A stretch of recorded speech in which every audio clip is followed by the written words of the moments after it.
Hi, I am Jacqueline West. My 11th novel for young readers, Long Lost, just came out in May. It is a mystery, a ghost story, and a book within a book, and it's really a love letter to libraries. My main character, Fiona Crane, has just been forced to move to the tiny town of Lost Lake, Massachusetts, because her older sister, a competitive figure skater, needs to be closer to her coach in the Boston suburbs. So feeling lonely and angry and out of place, Fiona explores the local library, which is housed in a former mansion that's been donated to the town by this local heiress. And there she finds a mystery novel. And as she begins to read, she notices that more and more of the locations in the book seem to match places in her new town, and then to wonder if that means the story itself might be true. But before she can be certain, the book itself vanishes, and it might never have existed in the first place.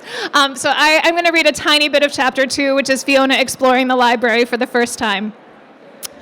A portrait of a woman in a sea-green armchair hung above the landing. She wore a regal little smile, the kind of smile someone wears while saying, "This is mine, but you may use it."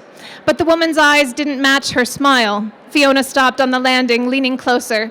There was something in the woman's eyes that looked, was it sad, or was it something else? Fastened to the bottom of the frame was a little gold plaque reading, "Our stories are what bind us together, MC." Fiona glanced into the painting's eyes once more. Then she looked to either side where the landing split into two parallel hallways and scurried away to the right.